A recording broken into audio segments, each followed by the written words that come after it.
morning, everybody. I am pleased to call to order the September 15th, 2022 meeting of the Montgomery County Board of Commissioners. Note the presence of all three commissioners. And I'm going to ask Ann Leavitt-Gruberger to lead us in the Pledge of Allegiance. Allegiance to the flag of the United States of America and to the republic for which it stands, one nation, under God, indivisible, with liberty and justice for all.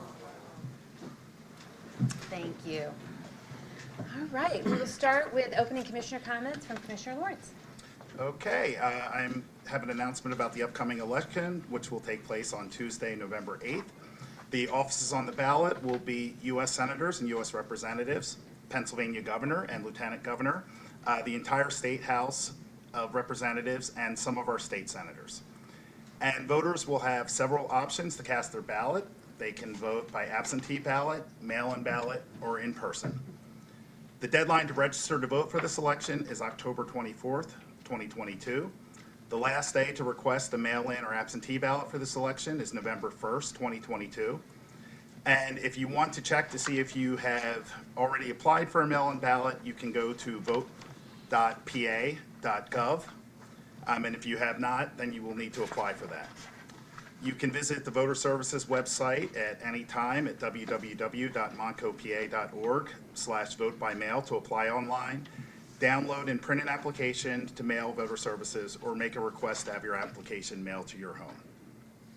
And if you receive an application or are no longer interested in vote by mail, you can just disregard the application or sign the declaration on the front of the letter to indicate that you no longer want to be on the annual mail-in application mail list.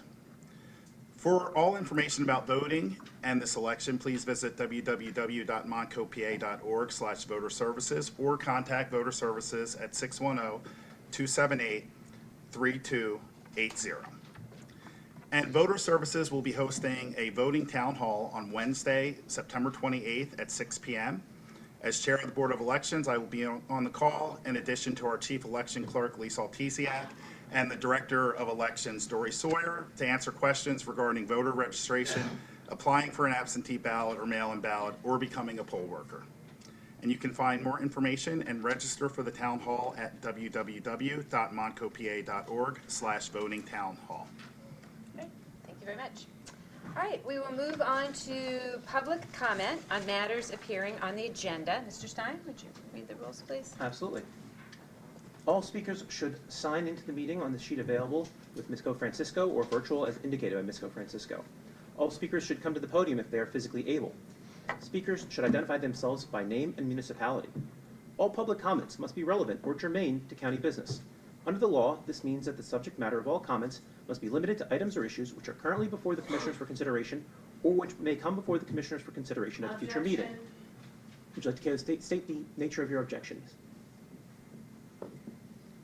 That's very misleading because the general comment portion is not predicated on something that's going to be coming before them or that they're going to vote on. It just merely means germane to the county, which means that it is applicable to the county.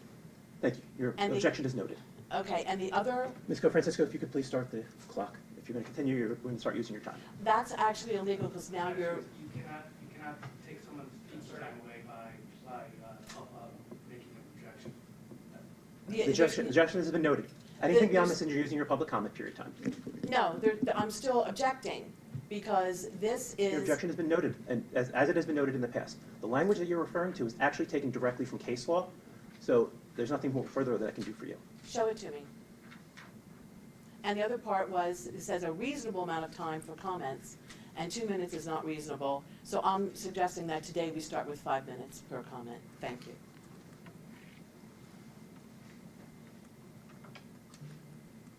All right. Can I make an objection? Please state the nature of your objection.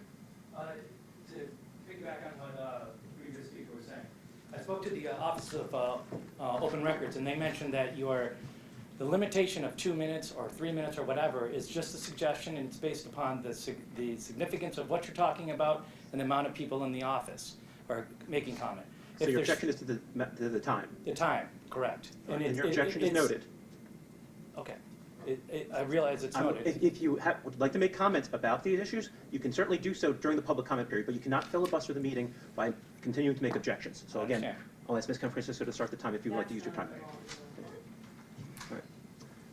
All right, as I was saying, all public comments must be relevant or germane to county business. Under the law, this means that the subject matter of all comments must be limited to items or issues which are currently before the commissioners for consideration or which may come before the commissioners for consideration at a future meeting.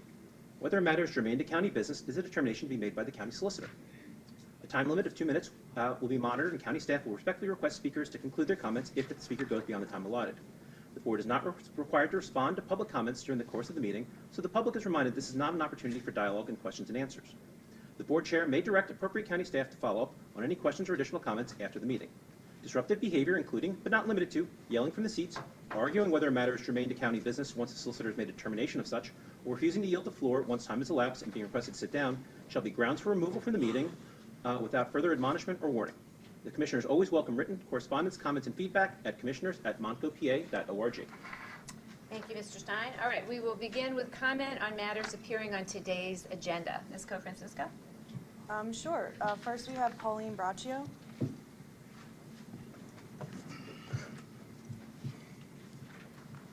Good morning, Pauline Braccio from Taliesin Township. I noticed on the agenda today that you have Dr. Wang. Is he still speaking this morning? Because he's on the agenda under announcement, the number 1 for COVID-19. I don't know, how do you say that, bivalent? Whatever, the new booster hoax. But anyway, I just wanted to know if he is speaking, because I saw him here earlier, but I don't see him now. And if he is speaking, and even if he isn't, I would like him to, I would like to give him some articles, because if he's going to be talking about boosters and that they're safe and effective, well, that is a flat-out lie, and as a doctor, he should know that.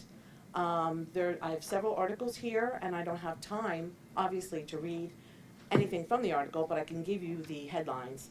And there's been a 24 times increase in athlete deaths since COVID shot rollout. More than CDC data, just so you know, is the CDC saying this, reveals more than 50% of children under 5 who received the COVID vaccine had a negative reaction. That could be anything from a lifelong illness or death. Here's another one. Scientists and embalmers find weird clots in the blood of vaccine victims.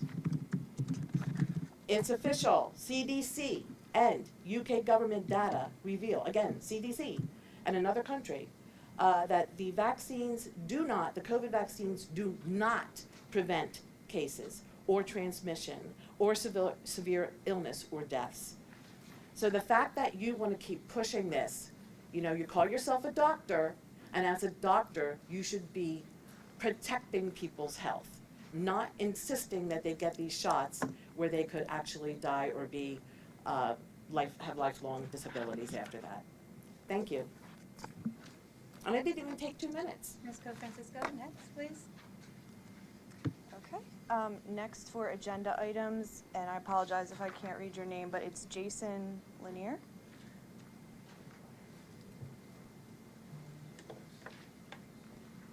Good morning. Morning.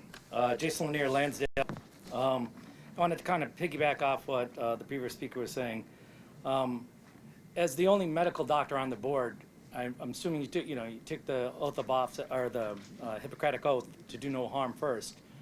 Not even talking about the previous vaccinations and whether or not the efficacy of those has fallen through the basement floor, but this current bivalent vaccine didn't even have human trials.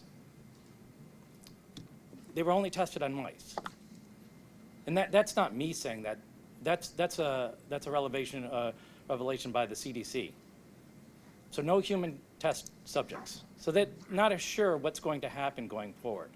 And the number of people in younger people, 18 to almost 50, in other countries, they basically said there's no need for you to take a vaccine at all because of the health risks. The increase in myocarditis is phenomenally high, especially among young male athletes. I don't know if you've seen that in Montgomery County, but it seems something that you might want to take a look at. Because not knowing that something is going to happen might be an acceptable excuse, but knowing that something might happen puts you in a liability position. You are the sole doctor on here. People look to you, Dr. Arkoosh, to give medical advice. And if you are using your position as chair of this of Montgomery County to make a political decision versus a medical decision for the masses of the people, that's a violation of your Hippocratic oath. And you need to look at the seriousness of what you're recommending people do. That's all I have to say. Thank you. Next, please. Okay, next we have Jenny Remenschneider. That's okay. Good morning. Hi, good morning. So, I've been discussing my mother's situation. Ma'am, I'm sorry, if you could just state Oh, your gosh, name I'm so and your sorry. My township name's for the Jenny record. Remenschneider, and I'm from Lower Providence Township. Thank you. I'm just here again to discuss the harmful and unwarranted actions of the Montgomery County Department of Aging, a department over which these commissioners have oversight. And I understand I will be given an audience soon to try to save other seniors from a fate which has negatively impacted my mother's physical, spiritual, and mental health severely. My mother, a severely visually impaired, now 85-year-old woman, was seized from these very courthouse steps on November 30th, 2021. She was given no warning. She was denied the right to have a family member ride with her. She was screaming that we lied to her about having her taken away, even though we had no choice. Her alleged legal representative assigned by the county had no problem immediately and permanently relegating her to a facility to reside 24 hours a day, 7 days a week, in the midst of a COVID outbreak that's caused said lawyer to refuse to even visit the facility. My mother's there 24 hours a day. She can't go for 20 minutes.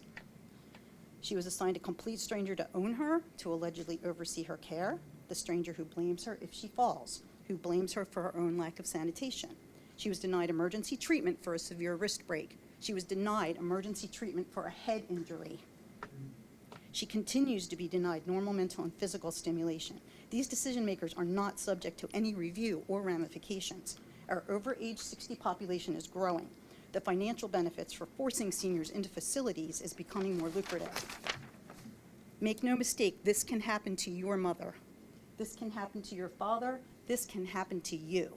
We must demand change to the policies and procedures that allow this. Thank you.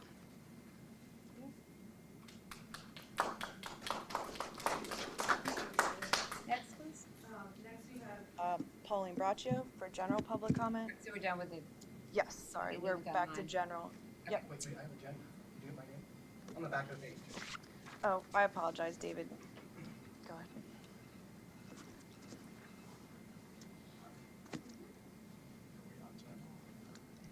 Good morning. I'm David Morgan from Ambler. And I noticed on the agenda some items, G2, housing and support.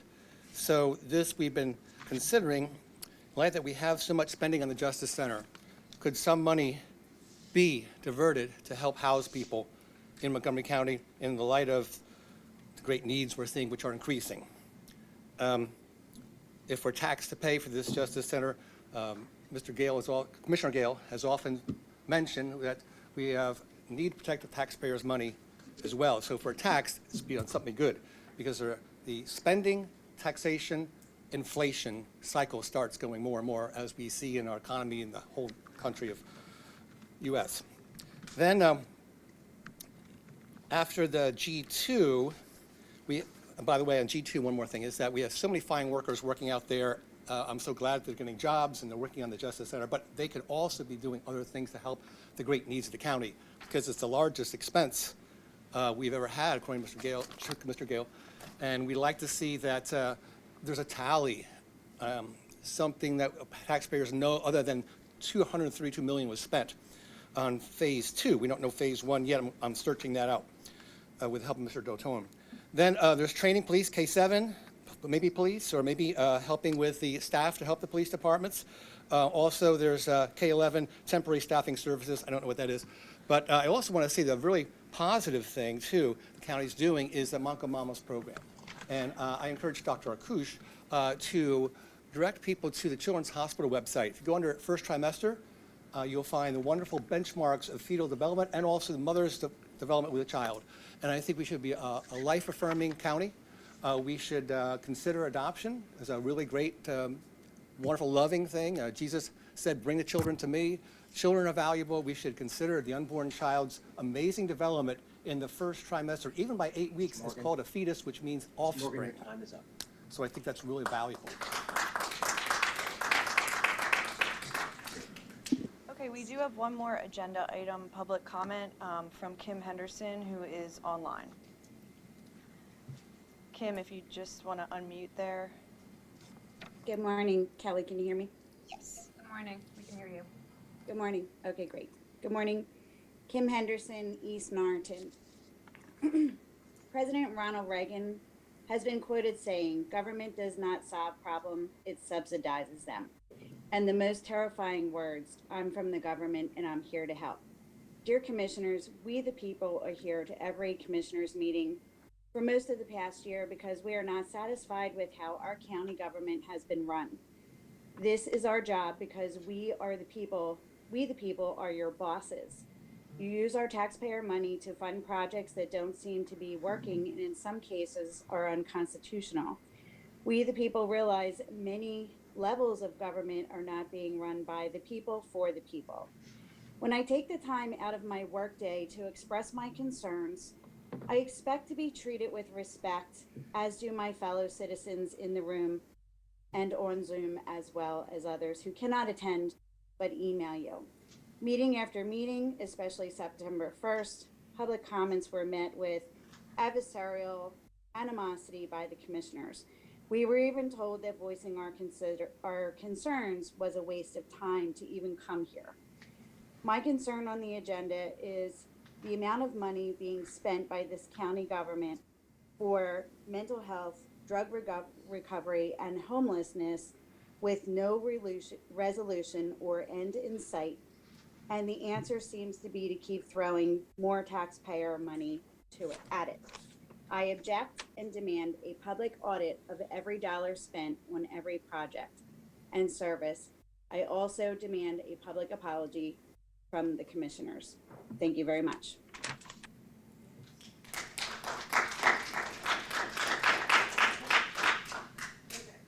We will now move on to general public comment, starting with folks in the room. So again, we'll go to Pauline Braccio.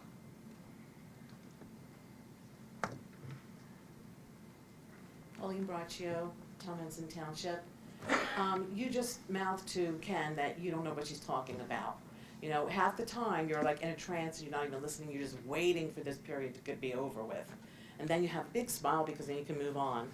I want to talk about Judge Del Ricci's brainchild here, the Super Center for Justice. It just really boggles the mind when you are not funding the police. And by the way, on December 2nd, on the first budget meeting, DA Steele was here asking for money for law enforcement, for training, and et cetera. And as he was leaving the room, you couldn't hear it on the video, as he's leaving the room, I was here, and he said, Okay. I've been asking you for a private meeting.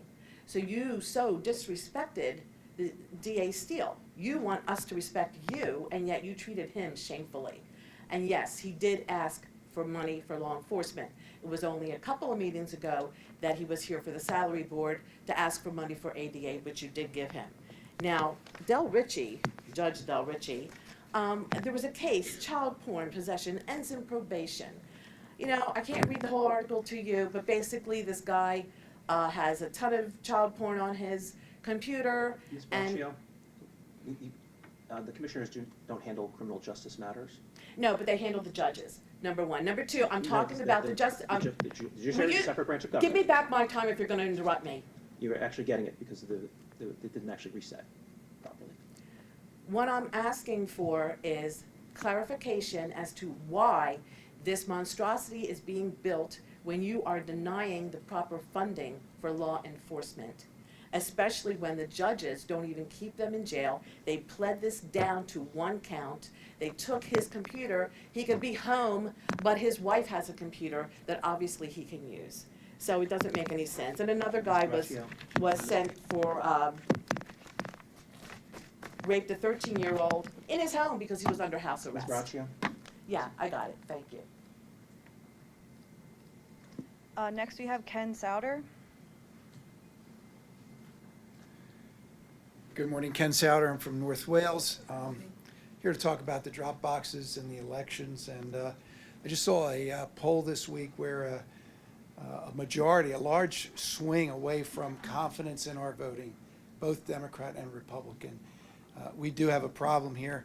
And I was here probably about 3 or 4 months ago, and I pointed out this picture here of someone, don't know if she was Republican or Democrat, really doesn't matter. Don't know if they were Biden votes or Trump votes, really doesn't matter.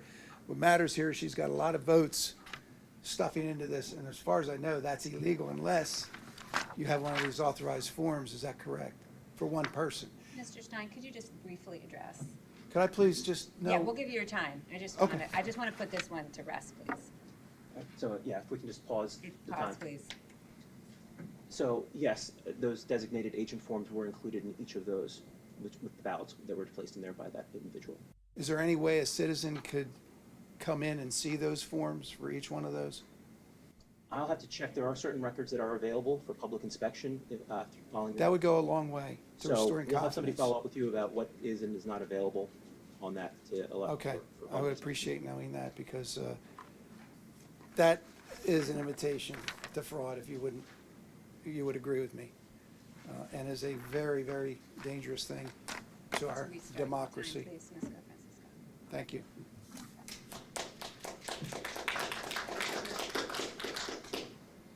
Okay, next we have Nancy Price. Good morning. Good morning, Nancy Price, Upper Merion. I came to your meeting September 1st, encouraging you to pass a Dropbox removal resolution similar to the one that has been passed by the commissioners in Lancaster County.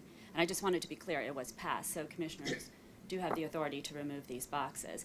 And we have seen the ballot harvesting, sadly, throughout the Commonwealth using these boxes. And for the public, I think the easiest way to see is 2,000 mules, but there's evidence every place. And so I'm here today again asking that you commissioners resolve to remove the ballot drop boxes in Montgomery County. And again, this issue does have support on both sides of the aisle. And I'm sad to say Pennsylvania really won a nationwide contest in 2020, one that we do not want to win again, for some of the lowest election integrity in the country. The ballot boxes, as I understand, were installed during COVID, and COVID is over. So, we have an election day, not an election season. And as our acting Board of Elections, I'm asking you to do everything within your power to secure our elections in this county.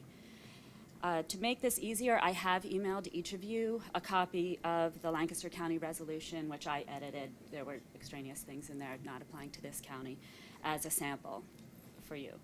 And then Commissioner Gale, I thank you last week for your comments, and I did listen carefully. I appreciate the work that you've done regarding Act 77.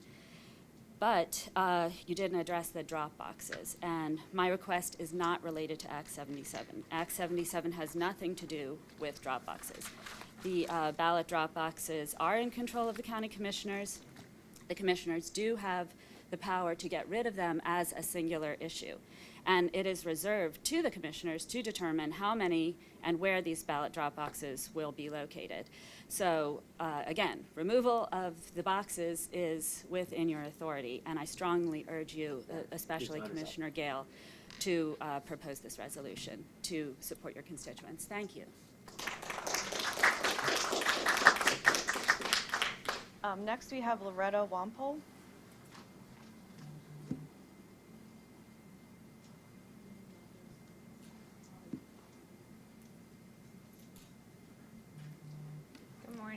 Good morning. I'm Loretta Wampole from Upper Gwinnett, and I really hadn't planned on speaking today. This is the first time I've been at a commissioner's meeting.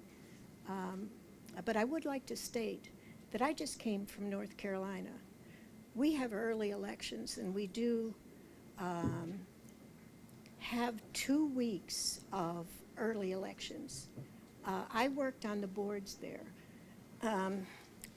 Their election boards were so organized and so precise with everything that it was really easy to work there. And I was the precinct leader, and I found that people wanted to work with us. But I've heard since I've been in Pennsylvania that things are just not going well in this area. And these boxes that have created such a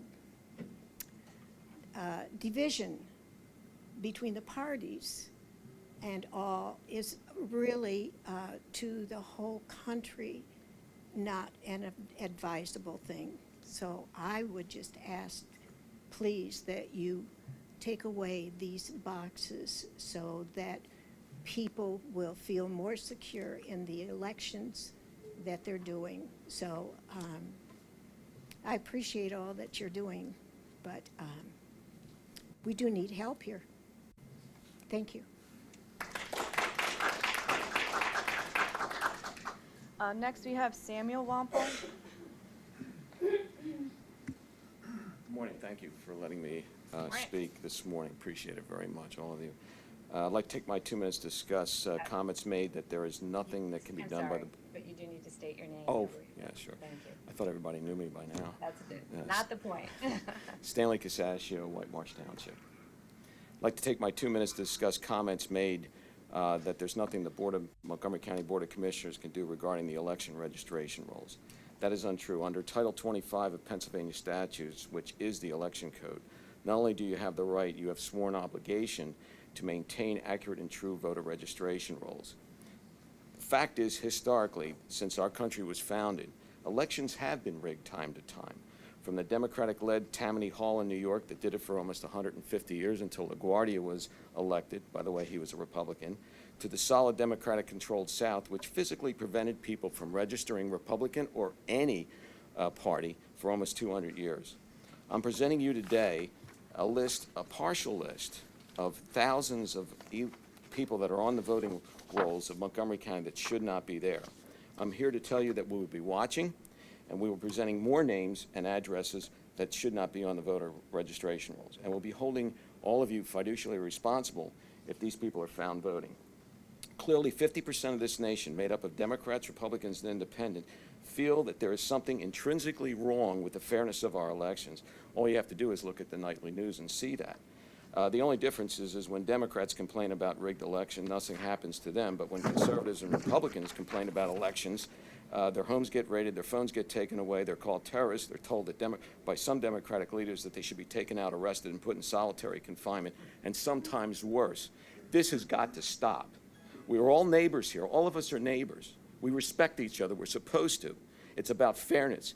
It's about if you care about transparency, if you care about your fellow neighbors, regardless of where they stand politically or their position, please stand up for all of us. You represent all of us.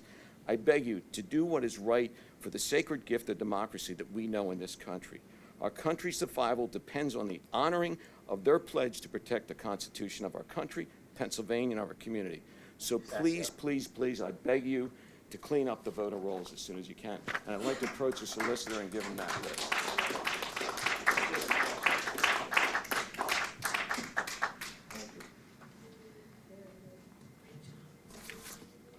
Next, do we have Samuel Wampel? Samuel? No? Okay. Dave Borzik?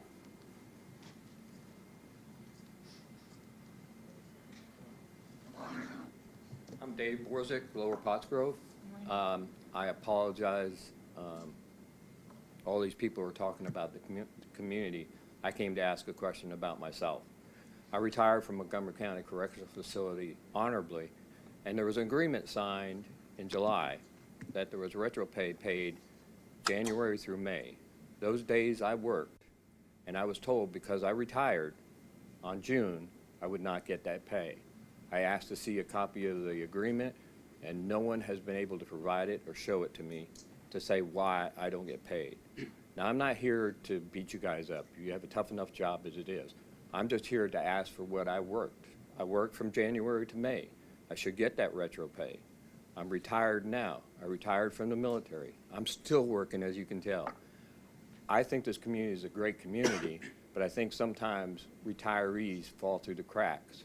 And if nothing can be done, I'm assuming by the action that retirees are not an important asset to Montgomery County anymore, and we just blow them off and send them on their way. That's it. Thank you. Thank you, too, for your service to the county, and thank you for your service to the county, and we'll check into this. Next we have Michelle Mellor. Hi, my name is Michelle Mellor. I'm from Whipping Township. I was 7 generations Democrat. I have completely lost my faith in the voting process in Pennsylvania. I don't know how we ended up in 2020 having 120,000 more votes than we did registered voters. I'll tell you how. It's from these drop boxes. These drop boxes need to be removed, and I have recently learned that it is under your authority. As commissioners, you should pull it. They were put there under the Emergency Act for COVID. Meanwhile, everybody's standing in lines in Walmarts and the supermarkets and every place else. There's no reason on God's green earth they can't get to the polls. Or, at minimum, send in absentee ballots legally through the mail instead of in these unmanned, unaccounted for, no chain of command ballot boxes. I'm asking you to search your souls, do the right thing, and remove these ballot boxes. You know they're a cesspool for cheating. We have 11 registered ones in Montgomery County. I believe a 12th was found right here on DeKalb Street in Norristown. People have lost faith in our voting in Pennsylvania, and we need to get that back. We need to remove these boxes. Thank you.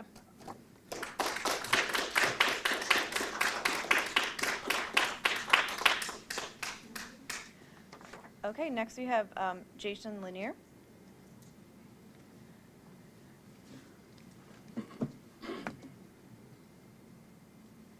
Jason Lynn, land sale. Wanted to piggyback off of what the previous speaker was saying.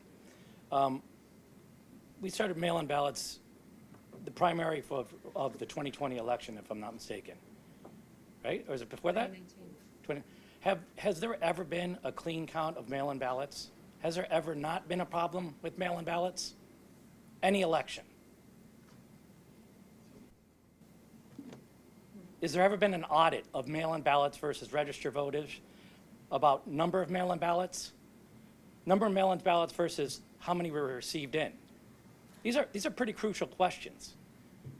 On the last election in 2021, local election, there was a point where mail-in ballots were being returned for one party at a rate of 500 to 1. 500 to 1. That's statistically impossible. There's no way the total number of mail-in ballots for one party outclock the other party by 7 to 1. There's no way that can happen. So it makes it seem as if there might be a problem. And if you want to shut us all up who think there is a problem, audit the vote. If you're right, and we have to shut up and we can't say another word. But if there is a problem, it should be rectified. If you have to register your car, you have to have things, you have to send it by postal service or another service. The idea is that the mail stamp lends a sort of authorization that this is in fact real. You can do it in person. They check your ID. It's in fact real. There's no drop box for registration of a vehicle. Why is that? I mean, it's such a minor activity, yet it's not authorized. There's no simple way of doing it by just dropping off your registration in the box. So you guys really need to take a look at this. There is a problem with it. I'm sure you're aware of it. Thank you very much.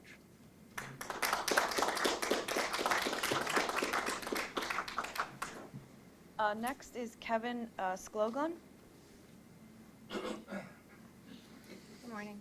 Morning, Kevin Skoglin, Lower Merion. I am the president of Citizens for Better Elections. I'm also an election and cybersecurity expert. I'm here today because I was surprised by recent public comments in the meetings. I heard people who want to switch to paper ballots. They should know that since May of 2019, Montgomery County votes on paper ballots.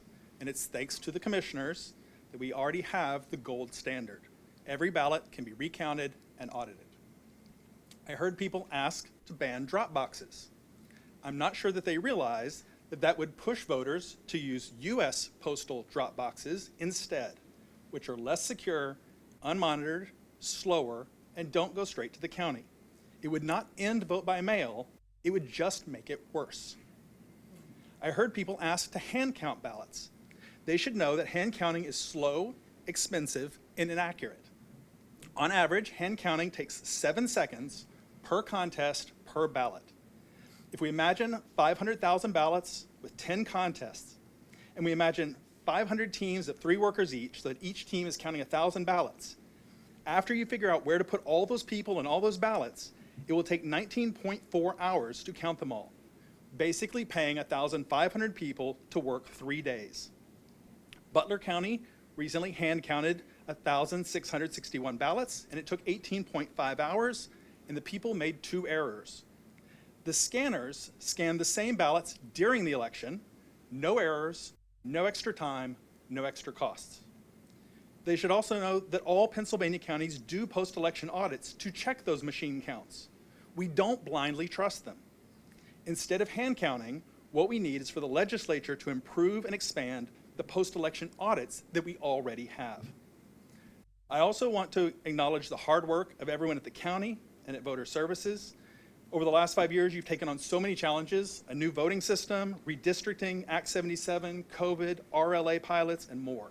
Sir, I'm sorry your time is up. I just want to take this opportunity to say thank you to everyone. I see your hard work and I appreciate it.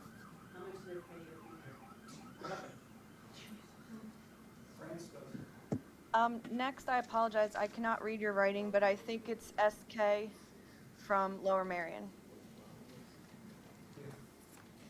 Hi, my name is Cheryl Kashishian. I'm from Lower Merion.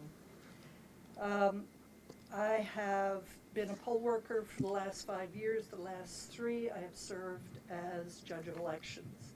I am also a member of Citizens for Better Elections, pushing for this county to do hand-marked paper ballots so that you all can mark your own ballot and not have a machine that may change your vote, as I've heard. Mail-in ballots ensure that busy people or people who have sudden emergencies still get their vote counted. We have a problem with the United States mail. Everybody knows they're slow, there's this, there's that. By using a drop box, many of the people where I live have watched as those ballots, the box is opened, the whole thing is picked up, put into a truck with a bunch of, I guess they're sheriffs or constables, and taken directly to the county. They now believe in hand-marked paper ballots being put into a drop box. They know that it's going directly to the county. The drop boxes, I believe, have a camera overhead. We drop at Ludington Library. That first year when we had everybody had to line up and start, going through a process with a man standing there, it just took forever. Now we have a camera. All of our ballots have a number on them, and every one of our ballots has been approved based on your signature and also on your either license or your social security number. They do know who's asking for these ballots. Rarely do they send ballots out that don't belong. So my question is whether the county can do some education, whether or not they can see what the process is, because I start work at 6 in the morning on election day, I leave at 9:30. If I have to hand count any more than absentee ballots, I'd be out of my mind. Thank you. Thank you. Thank you for that service to the county. Yeah, thank you for being a poll worker. Yeah. Next, we have David Morgan.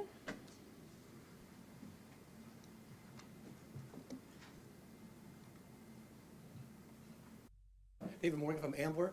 I'd like to thank everyone who came today and has been coming to reflect the personal interests of our taxpayers and voters. Second of all, I'd like to mention that the election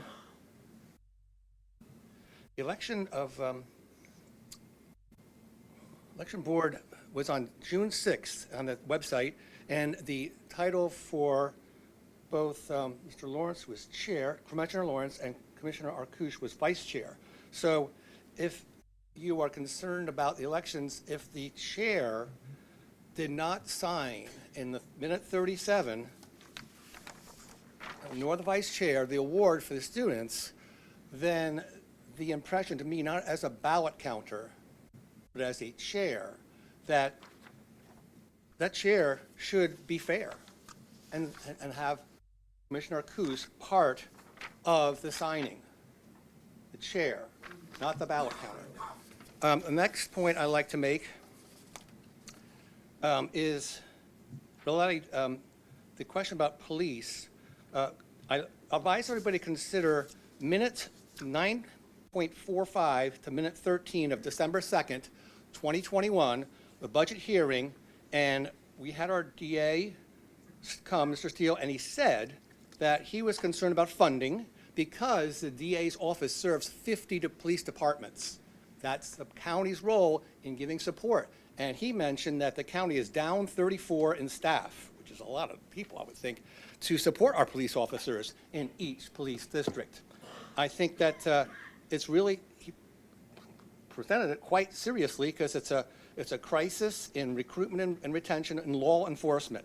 Now, people would think law enforcement, probably police, but there's also detectives and there's prosecutors and there's staff.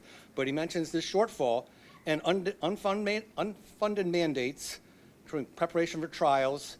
He mentions that some was given last year, but there's a really lower rate of cost of living, 2.7 versus 5.6. You can see all this on that video. You go to the county website, administration, go to county commissioners, view all videos, you can find it. Anybody here can find this. So I think that should be really clarified, and that a recusal should be considered for, Mr. Morgan. pardon me, back to the election one, for the role of those. Josh, Make sure I let got you. him finish his sentence. Yes, I'll say this, that a recusal, go back to elections, should be considered by Commissioner Lawrence and Dr. Arkoosh because of the lack of recognition of the Republican person here in the room, Mr. Commissioner Morgan, Gale. your time is up, sir. I've done it, I've recused myself. Next, we have Walter Gleba.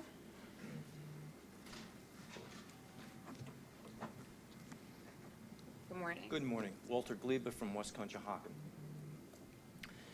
Having honesty in our elections did not become the hot button that it is today, just over the recent election of Donald Trump.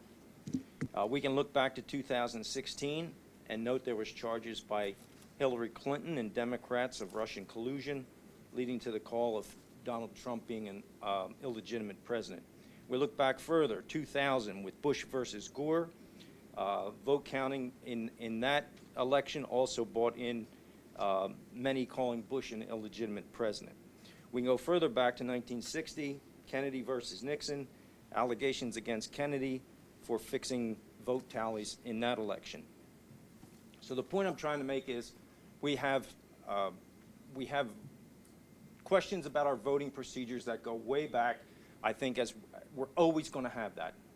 And as we move forward, technology, as a society, it's going to get even worse. Every election we're going to have it. It doesn't matter whether it's Democrats. It doesn't matter Republicans. Democrats win. Republicans are going to contest it. Republicans win. Democrats are going to contest it. So what do? The point is that I think we need to make our elections as legitimate and as transparent as we possibly can. Now, how do we get there? We've heard a lot about the drop boxes. all right? We can't have people standing at drop boxes, at least we shouldn't have people at drop boxes all day long to make sure things are safe. So let's do away with the drop boxes. Let's do away with these machines. Let's have people print on a ballot instead of doing a machine and having a machine print it. Then you can come back and say, hey, the machines, they're rigged. So we can't have that. We need to mail-in ballots. We didn't have that before. Today, it seems like every time we have an election, we have longer and longer periods that the vote gets counted. Yet we're supposed to have this technology that makes it quick to do this. Opposite is what happens. So let's go back. Let's do what worked before. Time is up. Thank you.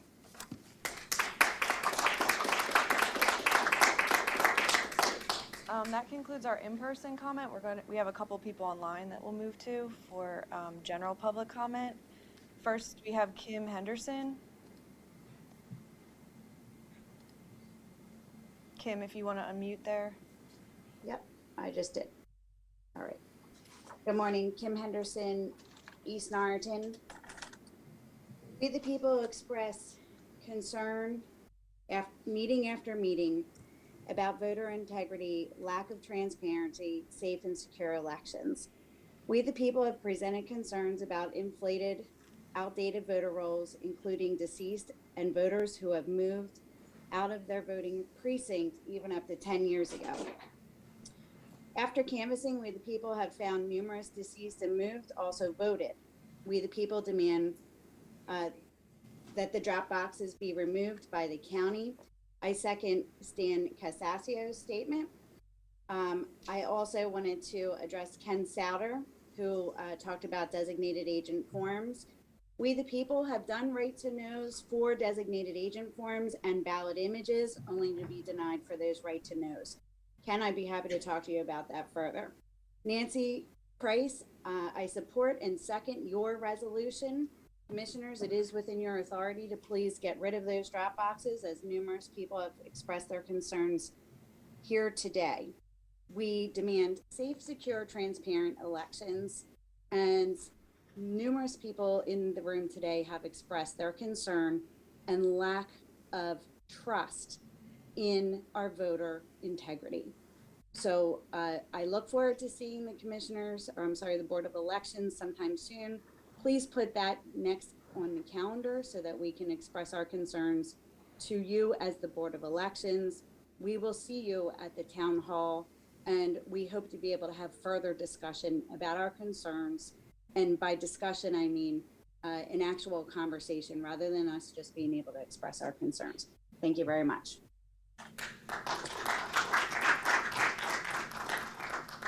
Next, we have Barb Furman.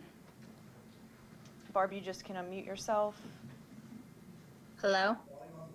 Good morning. We can hear you. Good morning. Barb Furman, New Hanover Township. I am a judge of elections in a precinct with well over 3,000 voters. This, number one, is not a best practice. Most precincts have 500 to 1,200. I want to serve every registered voter in my precinct.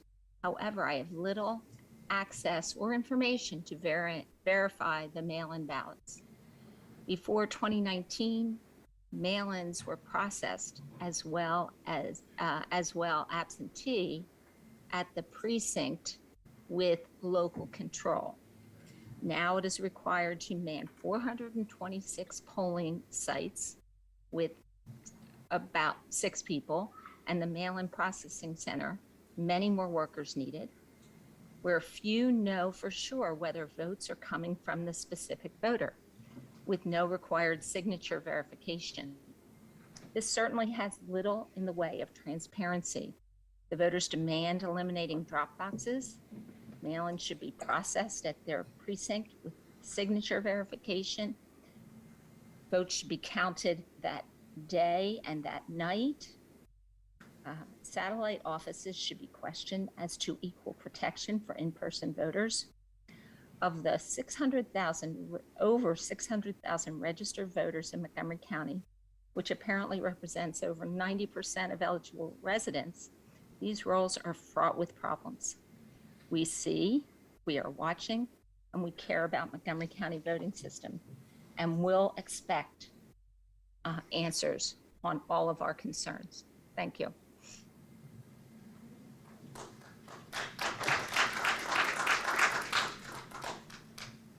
Next, we have Thomas Blair. You can unmute yourself, and please make sure that you're close to your mic so we can hear you. Yes, good morning. I'm Tom Blair. I live in Upper Frederick Township, and I've spoken to you before, and I've heard many others address you with the same concerns that I have today, the integrity of our vote. Over the years, I've seen laws enacted and administrative directives issued ostensibly to make it easier to vote for those who, for some reason, would not otherwise be able to vote. But there is no concern that these laws also make it easier to cheat. Printing mail-in ballots that were not requested, votes from addresses where there's no residence, unmonitored drop boxes, no concern for possible ballot harvesting of votes delivered to retirement homes that are not received by the residents, but by a mail clerk. Bins of ballots arriving for counting that have no chain of custody. Voting is what makes us a democracy, and we who worry about voter fraud are not conspiracy theorists. Our concern for free and fair elections is not voter intimidation, but tolerating or showing no concern for fraud is voter intimidation. It's stealing the vote of all those Americans who do play by the rules and do not cheat. So I'm asking you, please, in the upcoming midterm election, show us, the people of Montgomery County, that you are as concerned for honest voting as we are. Thank you very much.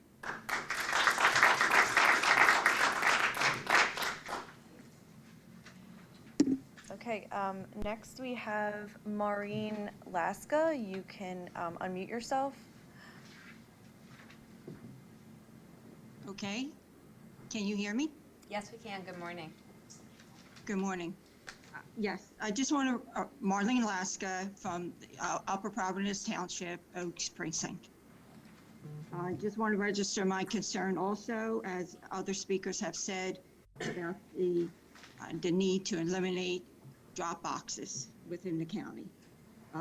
You have the authority to do that. I just learned that at a meeting on Monday night. I did not realize that you had the authority, but once that knowledge was given to me, then I want to register that we need to eliminate drop boxes in total. And relative to the comment that came in about if we eliminate drop boxes, then everyone's going to go through the mail.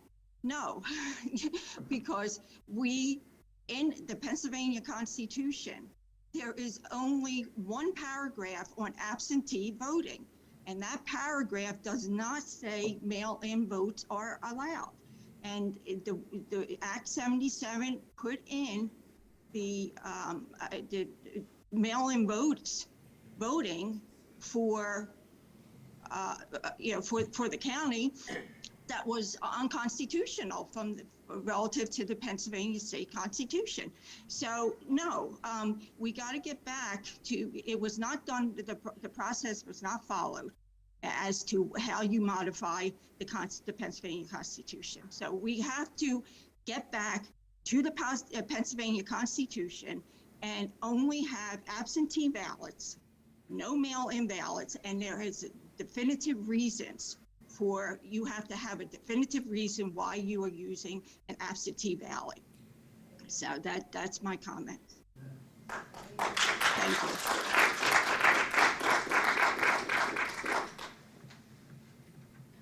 Okay, next we have Kenneth Christovich. You can unmute. Good morning. Good morning, Commissioners. Can you hear me? We can. Very good. On a different topic, recently there was a Mr. Christovich, could you please state your name and the municipality that you're from? Oh, I'm very sorry. This is No worries. Ken Christovich, and I reside in East Norriton Township in Montgomery County. recently, an administrative or managerial decision was made without reason except for concerns over privacy, which seemed to be timed around knee-jerk reactions, people demonstrating at the driveways of Supreme Court justices. But at any rate, there was an administrative change that said we can no longer access public records with regard to property ownership through the county website for that purpose. The only way that we can do that now is by address, and collection of data by address is one way to get at that data. But there are many reasons why we conduct studies which are more easily data is more easily gathered by name, and that's looking for landlords, it's looking for developers, it's looking for property owned by school districts, municipalities, government agencies, so on and so forth.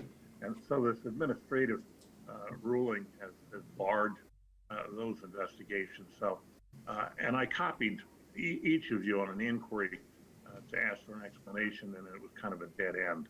So this morning presents an opportunity for you to review that decision and decide whether it was actually in the purview of somebody in the administration of those records. But it just seems to me to be a violation of public right to bar access to records that's existed since the records were created. So I appreciate your attention to that matter, and I'd like it if I could get a personal response from you in that regard another time. But quickly, I want to say, as judge of elections in East Norton 1-4, the 2020 results presented statistical anomalies. Mr. Kristovich, I'm sorry, your 2 minutes are up. Well, would you yield for 15 seconds? No, I'm sorry, Mr. Kristovich, we're moving on. Thank you.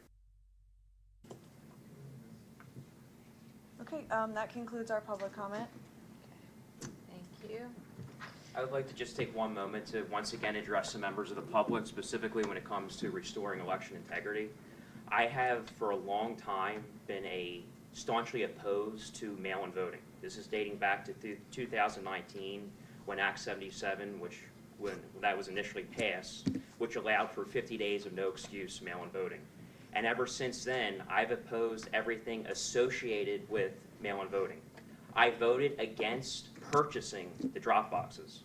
So that's how much I'm against drop boxes. I voted against buying them. I vote against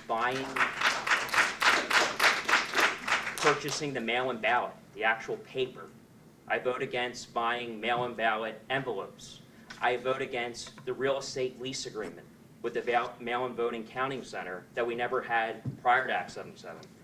Satellite offices, all the millions of dollars of additional expenses incurred because of Act 77. So I totally understand your frustration. But once again, you can remove the drop box, the mail-in ballot drop box. I am in absolute favor of that. But it doesn't solve the root of the problem. And in my opinion, when you're trying to do problem solving and you use common sense, you have to get to the root of the problem. And that's the mail-in ballot and the legislation that allows this to occur. So you take away the mail-in ballot drop box. That is true. You can put a stamp on that mail-in ballot envelope, and the problem doesn't go away. So we desperately need election reform. We have to fix our election laws in Pennsylvania that are blatantly unconstitutional. The Pennsylvania Commonwealth Court and Appellate Court has said that. I believe that's dramatically scandalous, and I can't believe we've had several elections conducted under unconstitutional voting guidelines. And I believe the United States Supreme Court should specifically listen to the case of Pennsylvania and Act 77, so at least the public can have some sense of closure to the legality that we're operating our elections under here in our state. And obviously we need to clean up our voter rolls. There's a lot of things we need to do to restore faith and confidence in our election systems here in Pennsylvania. But it begins with the laws that we operate under, and that's Act 77. And that's something I've been talking about for many years, and I wanted to be clear. I am opposed to universal, no excuse mail-in voting. I believe everyone who would like to vote should vote. And I encourage the public to vote in person, because again, common sense. I believe the less hands between you and your ballot, the more likely it is to safely be casted and counted properly. That's common sense. And in the occasion where someone from the public cannot vote in person, they should vote by an absentee ballot, which before Act 77 required an excuse and it had safeguards put in place to make sure that was a secure outcome. That's my common sense approach to how elections should be conducted in not only Montgomery County, but the state. And again, the state legislature creates these laws. So if you have any further questions, any of you from the members of the public can contact me. I would be more than willing to walk you through how the elections are operated in Montgomery County and how the state government creates the laws that we have to operate under.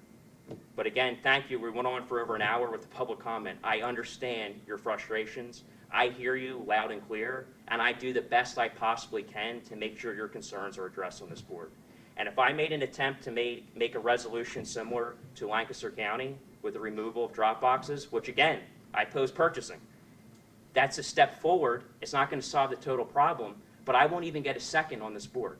My motion will not be seconded, and it's not going to go anywhere. That's the reality of things that we're living under. So again, if you need further suggestions and advice when it comes to learning the truth about the election process in Pennsylvania, I'd be more than willing to talk to all of you.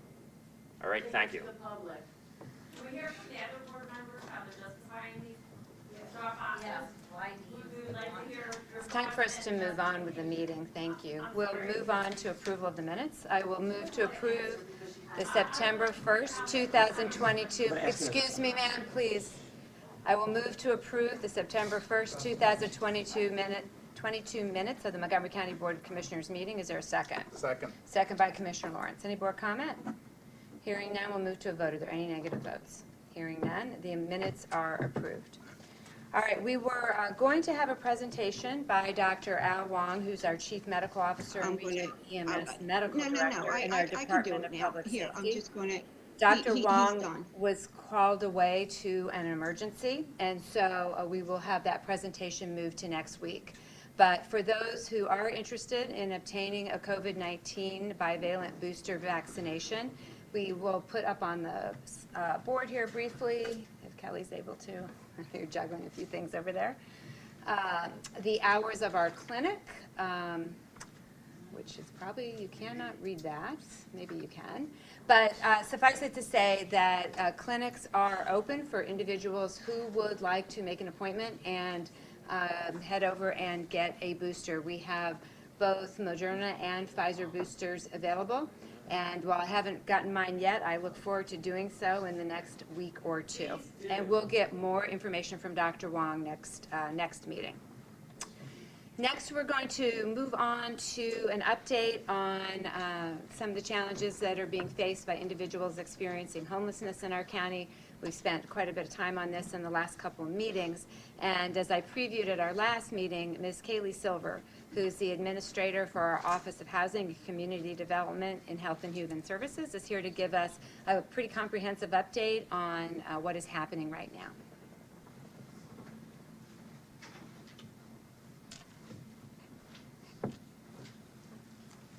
Thank you. Good morning, Commissioners and staff. Thank you for the opportunity to provide more detail around the state of housing and homelessness here in Montgomery County. I also want to thank you, Commissioner Arkoosh and Commissioner Lawrence, for your recent op-ed in the local newspapers last week. Kelly, can we go to the next slide, please? So, as you mentioned today, I want to provide more details on the current state of homelessness, what got us here, and what we can all do to combat the crisis together. As you know, I oversee the county's Office of Housing and Community Development, and we are the lead public agency for a broader public-private partnership called Your Way Home. And I've said this before, but I do want to say it again. Your Way Home is not one entity, it's not the county, it's not my office, it's not one program. Your Way Home launched in 2014 to bring together different people, organizations, and government entities in a shared mission, which you see up here on this slide. That mission is to ensure that everyone who lives, works, learns, and invests in our county has equal opportunity to live in an affordable home and a thriving community. And to that end, realizing this mission will end homelessness, because we know that a safe and affordable home in a community that cares for its neighbors is what ends homelessness. Housing affordability ends homelessness. And what is housing affordability? Well, it's many things. Examples of it you see here up on these slides. And there are so many more beautiful, beautiful complexes that we can show you. You see here the North Penn Commons in Lansdale. We also later have a example of the Samuel A. Greenhouse in Elkins Park. You see Reliance Crossings in Souderton. These housing units help provide enough housing for all. Housing affordability and developments like you see here mean providing inclusive housing that ensures a diverse and robust community that supports its bus drivers, EMT workers, teachers, all the way up to the community's doctors and lawyers as well. Housing affordability is a community that has enough housing and services for a senior to be able to age in place. Housing affordability is enough housing for a recent college graduate to be able to come back home to their neighborhood to live and work. Housing affordability is the mission you see here up on the screen, ensuring that everyone has the opportunity to live in a neighborhood that is near their place of work, worship, and social networks. But I will say that realizing this mission lately has been more difficult. Next slide, please. Sorry if they're on a timer, Kelly. As mentioned by yourselves at the last commissioner meeting and in the op-ed, rising rents, the lack of affordable housing, Hurricane Ida, and the ongoing economic impacts of COVID-19 have all contributed to worsening housing instability and homelessness in Montgomery County, particularly over this last year. We unfortunately, I want to make it clear, have never been able to provide housing for every single person experiencing homelessness, and no community in the United States has. Due to limited resources, we have always had to prioritize the most vulnerable to receive services first. But now the need is growing, and resources have unfortunately been shrinking. Hurricane Ida wiped out hundreds of housing units that were affordable, and we will feel this effect for years to come. Our point-in-time count, measuring the number of people of homelessness or sleeping outside or in a shelter on one night in January, more than doubled from last year. More shockingly and unfortunately, this time last year there were about 30 families in need of emergency shelter and waiting, and today there are 70. Our street outreach teams right now, serving people experiencing unsheltered homelessness, are assisting almost 600 people today throughout all of Montgomery County who are living in a place not meant for habitation. This is a 32% increase from last year. Calls into 211 from people seeking emergency housing help have more than doubled from last year. So these are people seeking help, shelter, housing, and they are facing limited resources. These are our families, veterans, the elderly, people with disabilities, young adults, our neighbors. Next slide, please. People seeking, can we go back one? That's okay. No, sorry about that, Kelly. People seeking housing in order to end their homelessness, because again, housing is what ends homelessness, are facing really tough competition. Our county's vacancy rates for apartments are the lowest we've seen in over 20 years, particularly for more affordable housing. Rents continue to rise, in some places 12 to 17% year over year. No place in the nation, in the United States, including here in Montgomery County, has been able to build enough affordable housing fast enough. Other challenges include that our public housing, such as Housing Choice Voucher, or Section 8 as it's sometimes called, has a wait list of over 20,000 people long due to limited federal funding. The CHOC, our only year-round single adult shelter, closed, and we are temporarily without a year-round emergency shelter for individuals. In the end, we know this: affordable housing solves homelessness, but we are in a time when we are at a lack of affordable and emergency housing. Thus, we are seeing a visible rise in homelessness in our community. Next slide, please. So in response, and primarily why I'm here today, Your Way Home partners, which includes the county here, have stepped up. We are looking at short, medium, and long-term ways we can combat homelessness. In the short term, to address this immediate rise in unsheltered homelessness that we are seeing, we have for your consideration today a resolution for the county to invest over $1.2 million to expand the Your Way Home street outreach services. This investment will add more staff to the homeless street outreach team in order to provide more comprehensive 24/7 crisis coverage to respond to people experiencing homelessness throughout all of Montgomery County. Within this investment is $240,000 to provide life-saving emergency hoteling to vulnerable people living outside. I do want to make it clear that we will not be able to hotel everyone experiencing unsheltered homelessness, but this funding will provide at least 200 people with 480 hotel stays, and we will target this for life-saving emergency response, targeting children who are sleeping outside, pregnant persons, people with medical or behavioral health conditions that put them at risk, and people who are outside during weather emergencies like Code Blue. I also want to highlight that in crisis response in the short term, Your Way Home partners, such as Pottstown Beacon of Hope and others, have worked diligently to gather their local community support, identify local community solutions, and provide emergency housing via Code Blue shelter this upcoming winter. We encourage all communities in Montgomery County to follow this example. Additionally, Resources for Human Development, who used to run the CHOC, are currently providing shelter for single adults at an alternate location as they work diligently to site a spot for their new permanent facility. On-the-ground efforts from many community members, such as the Access Services and Tower Health Street Medicine Program, the Valley Youth House Synergy Project, and other grassroots community outreach organizations are every day working alongside our unsheltered neighbors, providing food, safety, comfort, and relief from the outside elements. We extend our deepest gratitude and thanks. While we have recently lost the emergency housing resource of the CHOC, we are actively working to bring more resources online, thanks to partnerships with local community-based organizations, and thanks to county funding and support. Next slide, please.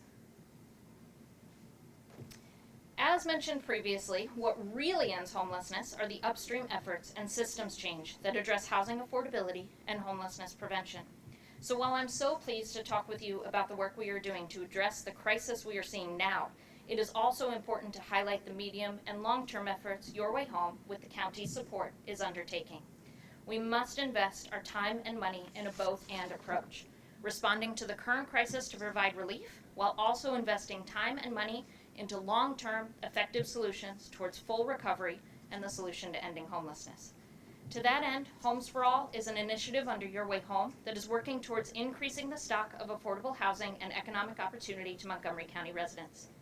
The $5.5 million investment by the county from the American Rescue Plan Act funds, or ARPA, will help us develop the Housing Opportunities Fund in order for us to acquire more land, blighted properties, and/or properties for sale, such as hotels, to build and provide housing.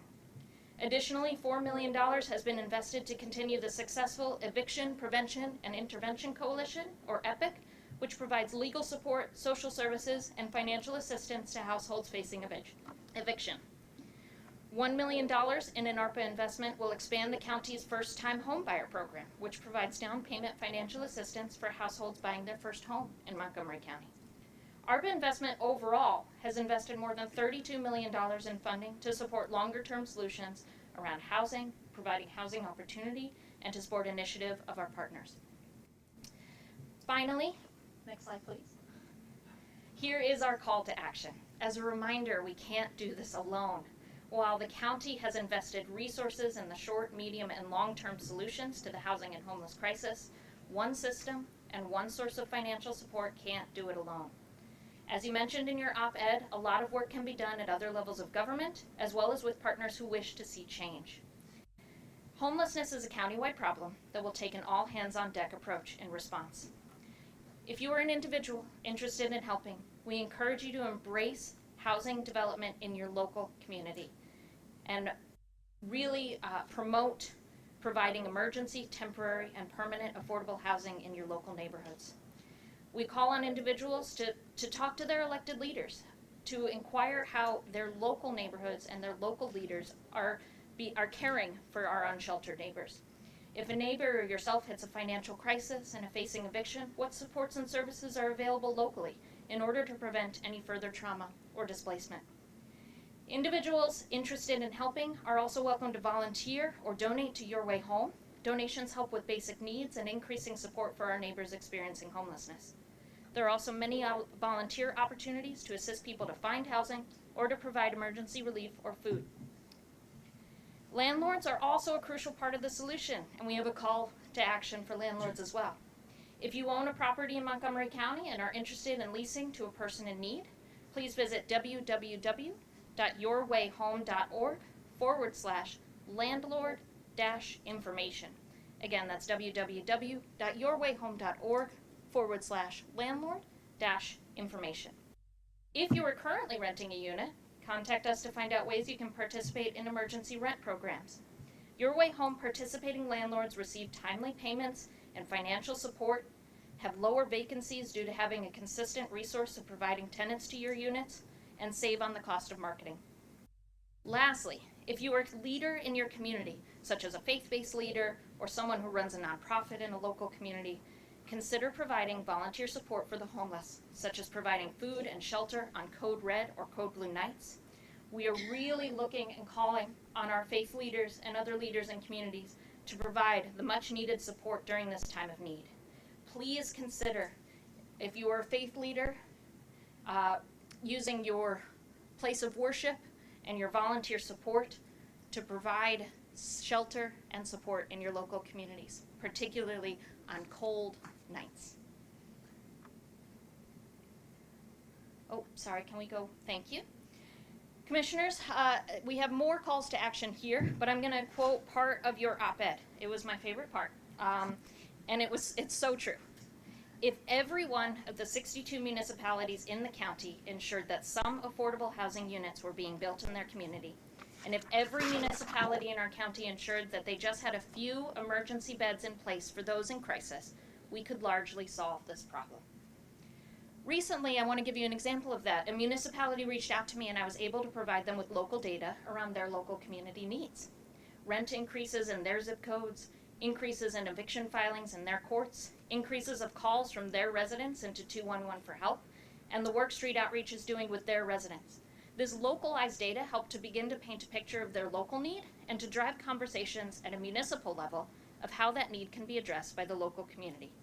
We encourage all municipalities to do this, as well as for local municipalities to review local zoning to allow for housing development and inclusivity for all income levels to live within their neighborhoods.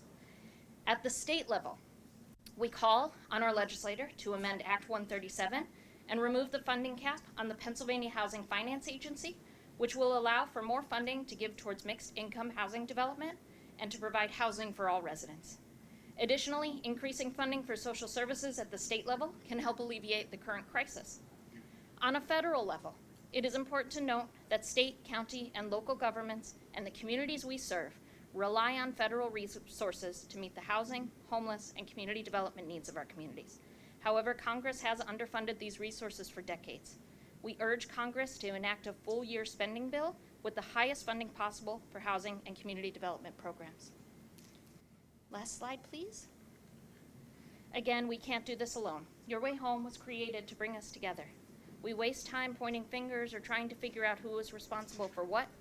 Recently, I was at a rally where the flyer asked who is responsible for housing the unhoused. Well, here's the answer. All of us.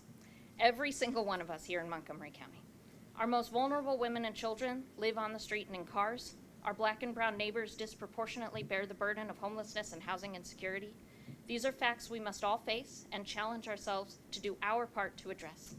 People experiencing homelessness and housing insecure individuals are never being dumped on us.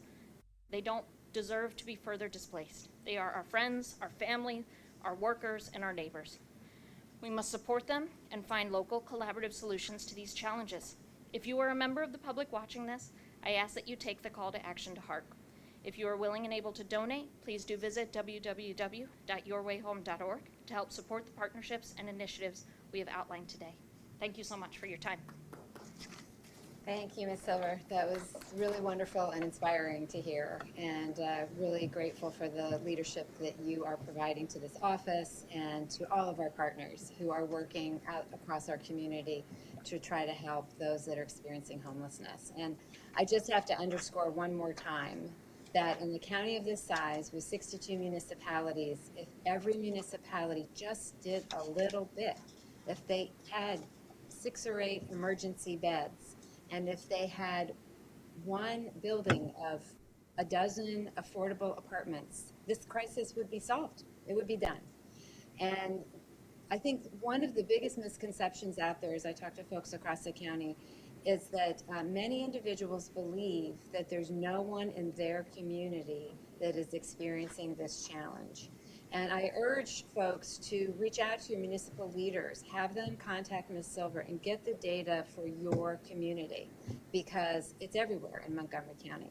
And people are often very surprised to see that there are people that are in their neighborhood or in their municipality that are experiencing this crisis. So thank you for your work. I intend to support this additional investment of $1.2 million into this work, and I'm grateful for your leadership. Thank you so much for your support. Thank you. Kayleigh, thank you for your presentation. Thank you for your leadership on this issue, and I know it's something that it's not just your job, that you feel deeply and passionately personal about this. You've taught me a lot about this issue, about these issues. I will certainly support the resolution, but I do want to say it's a Band-Aid. You know, it's a Band-Aid, and we need to be focused on those long-term solutions so that we're not susceptible to the next pandemic or the next environmental crisis. And we, as my colleague said, and as you said, we really need all 62 of our municipalities to step up on this. We do not control the local zoning to do these things. We need partners to put in place permanent solutions to this. But, you know, until we get there, I appreciate everything you and your team do. Thank you so much for your support. Thank you, Ms. Silver. Thank you Appreciate the very update. much. Thank you. Thank you. All right, next up, we have Dave Zellers, Director of our Commerce Department, with some new resources and supports for startup businesses. And I know you have a couple of guests here with you. Good morning. Good morning, Commissioners. Good to see you all morning. again. You know, we, as Kayleigh so well just stated down, we are really nothing without our partners in the work that we do. And I'm really glad to be joined today by our partners from the Pennsylvania Small Business Development Centers, Ernie Post and Lynn Loaiza. That's, I knew they were. Pennsylvania Small Business Development Centers are a network of 15 offices across the state, numerous outreach centers anchored at universities. Here in Montgomery County, we are served by the Temple University Small Business Development Center and the Lehigh University Small Business Development Center. And with the expanded partnership today, we're going to be continued to be served by those two centers, but also have additional resources come to Montgomery County. Because I can tell you with absolute certainty, the number one question the Commerce Department gets is, how do I start a business? I'm trying to figure this out. Where do I go? I don't quite understand this. How do I write a business plan? Whatever it might be. And these guys are the experts right here. So we're very, very grateful to have their support.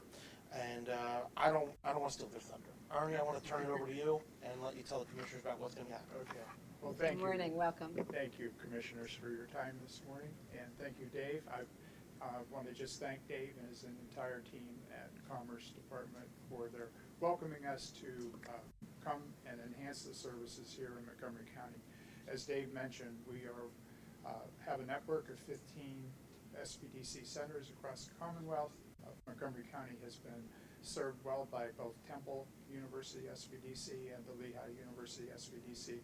We're simply coming in from the lead office out of Kutztown University to help those two centers and enhance the education opportunities here by conducting a monthly workshop here in Norristown at the Commerce Department Career Link training room, where we will go over the basics with our first step program of helping individuals understand how to get connected to the various resources here locally to help them start a business, as well as the lending programs that are available through Commerce and other CDFIs and other state economic and SBA lending programs.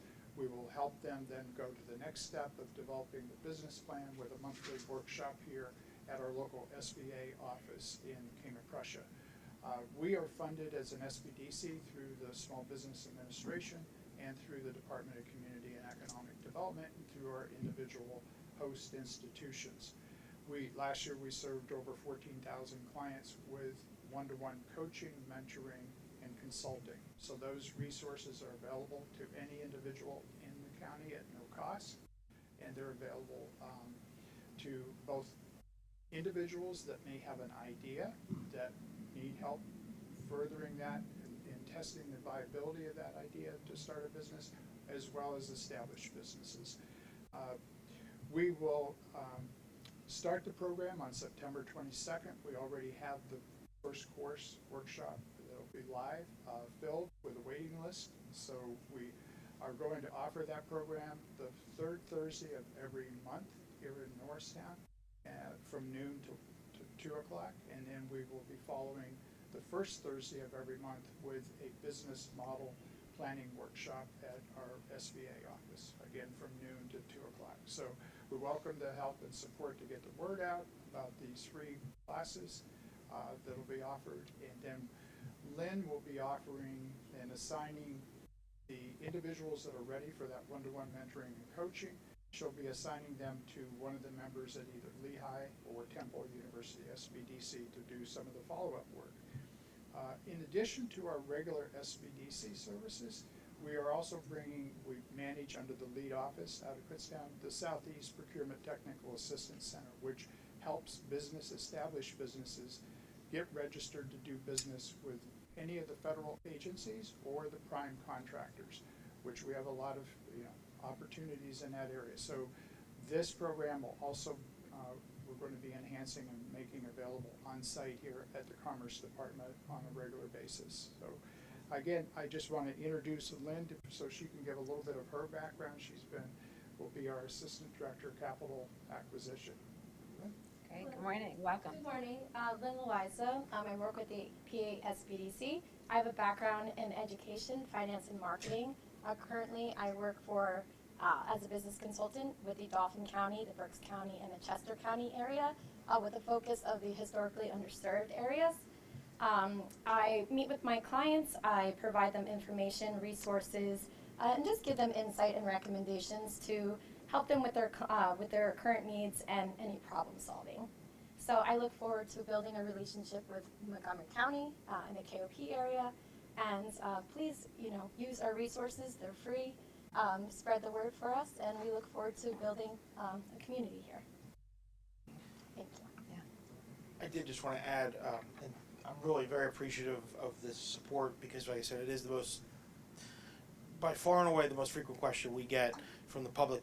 We already have a partner in Pottstown that is willing to work with us to give some office space as well to the SBDC staff. So once we get this up and running, we're going to go back and visit that.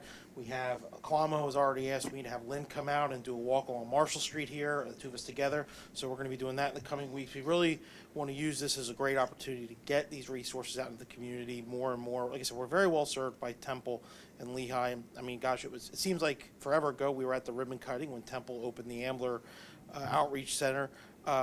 But truly very appreciative to Ernie and Lynn and really all the folks involved with the SBDC to recognize the opportunities here and deploy these resources to our county. Well, thank you both so much for coming, and it's really exciting to hear this. Our small business community is so important to the job creation and the future growth of this county, and we want them to feel well supported and to be able to thrive. So it's wonderful to hear that these services, which sound very comprehensive to me, are all available at no cost to individuals that are looking to learn more. And how do people contact you if they're interested in signing up? So we, just this morning, thanks to Kelly and Colin for some crack staff work very quickly, got a website. We have a link. There's a web page off the Commerce homepage that's up. If you scroll down under the Business and Entrepreneurs section, it's in there. Just says folks to click and learn more about our partnership. They go to that page. There's a little bit about the SBDCs, the flyers that we literally just hot off the press put together. I didn't want to print them out because we're trying to save a tree. But that has the flyers for these classes that Ernie talked about. It'll have the contact information for Lynn. And, of course, Kayleigh Langdon on our commerce team, who's going to be working closely with Lynn in particular on this, has the map for the whole SBDC network, so you can see where all 15 centers are across the state. And I know Ernie's doing a lot of work as the leader of the network to really make it more of a network with new centers of excellence. Where, regardless of where they are in the state, they can help our businesses here if they need those specialized services and expertise. So like I said, this is just the starting point, I think, of what is going to be a really great opportunity here in the county for our small business community. Terrific, great. Thank you both for coming. I'd like to thank you all for joining us, and I enjoyed celebrating the opening of the Small Business Development Center at the Temple Ambler campus, and it's great to hear we're having success with that. And it's such a valuable asset to have the entrepreneurs and business startups in our community. And I look forward to the expansion efforts here. When you do your walk through Marshall Street and Norristown, I'd love to join you because I think it's important to revitalize business here in the county seat, and appreciate all your efforts. Thank you. Thank you. All right, we will move on to resolutions, and first we have Ms. Ann Leavitt-Gruberger with an authorization for a short-term contract for planning assistance for the Lower Merion School District. Hello, good morning, commissioners and staff. Today I have before you a resolution to approve this short-term contract to work with the Lower Merion School District on a school district demographic study. This is really a unique work product that the Planning Commission has developed over the last several years, and a popular one as well. This work is to be effective as of today and will conclude by the beginning of December for a total cost of $9,555 with a 75%, 25% cost split with municipal funds totaling $7,166 and county services in the total sum of $2,389. Thank you. I will move that the proper county officials, in accordance with the authority conferred by law, subject to the approval of the county solicitor, are hereby authorized to approve the contract for municipal planning assistance. Is there a second? Second. Second by Commissioner Lawrence. Any board comment? All right, hearing none, we'll move to a vote. Are there any negative votes? Hearing none, motion carries. Thank you. Thank you. Next, Mr. Stein, we have designation of the Hazardous Materials Response Team and Urban Search and Rescue Team as authorized emergency service providers. Yes, thank you. The Montgomery County Hazardous Materials Response Team and the Montgomery County Urban Search and Rescue Team are two entities created by and under the Montgomery County Emergency Management. They obviously respond to very dangerous situations involving either hazardous materials or technical rescues up high, trench rescues needing to breach, things like that. And it is obviously very dangerous work. Unlike many of the municipalities throughout the county that have designated these agencies as their emergency personnel for those situations, Montgomery County has actually never done that because we created them. There are a number of statutes that provide benefits in the event that one of our first responders is injured or killed in the line of duty. Obviously, we believe that they've all been protected up till now because we created them, but in the eventuality of the worst, we want to make sure that there's as little red tape or paperwork as possible. So we believe that it's in everyone's best interest to officially designate them as our emergency personnel for the entire county. So we'll just be doing that, and we'll, to make sure that there's no other statutes that we're missing out, we're going to include other statutes that include benefits as well. Okay, great. I will move that the proper county officials, in accordance with the authority conferred by law, subject to the approval of the county solicitor, may take the necessary actions to affirm that the Montgomery County Hazardous Materials Response Team and Montgomery County Urban Search and Rescue Team are the designated emergency service providers for Montgomery County, and that members of these teams are qualifying first responders under both the Federal Justice System Improvement Act and the Pennsylvania Emergency and Law Enforcement Personnel Death Benefits Act, as well as any other similar laws or statutes. Is there a second?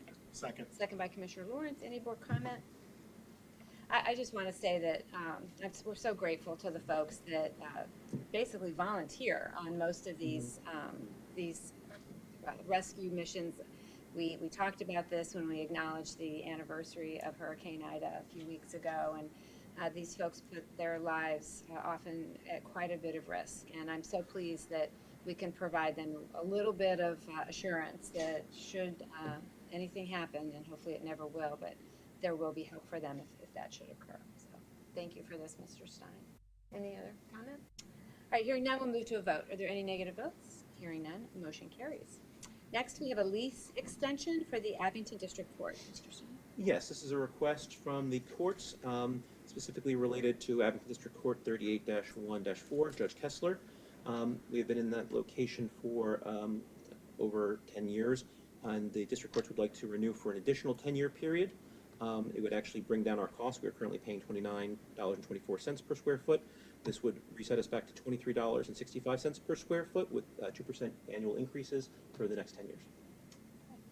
I will move that the proper county officials, in accordance with the authority conferred by law, subject to the approval of the county solicitor, hereby authorize Montgomery County to execute the necessary documents to enter into a lease extension agreement with Putney Construction Company for a 10-year period for the purpose of housing District Court 38-1-04 with an annual rent of $21,242 for the first year and 2% increase for each year thereafter. Is there a second? Second. Second by Commissioner Lawrence. Any more comment? Did you say the rent's going down? Rent is actually going down. Who negotiated that? It's the district courts along with our folks. Good job. All right. Hearing no additional comment, we'll move to a vote. Are there any negative votes? Hearing none, motion carries. Next, we have a TEFRA for the Shipley School. Mr. Stein? Yes, a request under the Tax Equity and Fiscal Responsibility Act of 1982. This is brought to us by the Montgomery County Industrial Development Authority. They are seeking to issue $20,220,000 worth of bonds on behalf of the Shipley School in Bryn Mawr. The proceeds would all be used to refund previously issued bonds. And as always, there is no obligation on the county. I will move that the proper county officials, in accordance with the authority conferred by law, subject to the approval of the county solicitor, hereby approve the project for Shipley School as described in this resolution, and approve the issuance of bonds by the Montgomery County Industrial Development Authority for financing of the project. Be it further resolved that the approvals and declarations in this resolution shall in no way pledge or otherwise obligate the credit or taxing power of the county, nor shall the county be liable for the payment of principal of, or interest or premium, if any, on any obligations issued to finance the project, nor shall the county have any obligation or liability whatsoever with respect to the project. This resolution shall take effect on the date of adoption hereof. Is there a second? Second. Second by Commissioner Lawrence. Any board comment? Hearing none, we'll move to a vote. Any negative votes? Hearing none, motion carries. Next, Ms. Pardieu with the personnel list, please. Yes. Thank you. Good morning, Commissioners. You should have in front of you the final copy of the Commissioners' Department's personnel list. It is a 3-page document dated Wednesday, September 14th, 2022, with a timestamp of 9:30 a.m. All positions have been reviewed and accounted for and are presented for consideration. Thank you. I will move to approve the September 15th, 2022 personnel presentation as given by Director of Human Resources, Ms. Donna Pardieu, and to authorize the proper county officials to execute the same. Is there a second? Second. Second by Commissioner Lawrence. Any board comment? Hearing none, we'll move to a vote. Are there any negative votes? Hearing none, motion carries. I'm also going to move our Way to Go Montco section, or announcements each month, to this section of the meeting. And so I am now pleased to announce the September winners for our Way to Go Montco program. Just as a reminder, this is open to all county employees, and this program encourages employees to nominate their colleagues for going above and beyond. Each month, we're drawing 5 employees from the list of nominations to win $150 in their paycheck to recognize them for their work. This month, I'm pleased to announce the following 5 winners. First is Isis Kim from our Human Resources Department. Isis was nominated for her positive attitude and going above and beyond to help colleagues and other county employees. She was praised for her diligent work to get all transactions approved for the county salary board meetings, which is a large task each meeting. Next is Beth Munschauer from our Health and Human Services Early Learning Resource Center. Beth was nominated for being dedicated to her work and helping others. Beth was commended for her effort and dedication to the children and families that she serves. Third is Wanda Munoz Gonzalez from District Court 38-1-04. Wanda was nominated for her dedication to keeping the office running despite staffing shortages. She makes sure to keep up to date on all her case files and maintains a positive and helpful attitude. Next is Kelly Pearson from our Office of Children and Youth. Kelly was nominated for being a hard worker, team player, and always willing to think outside the box and come up with solutions. Kelly was praised for being an asset to the screening unit and bringing a wealth of experience to her work.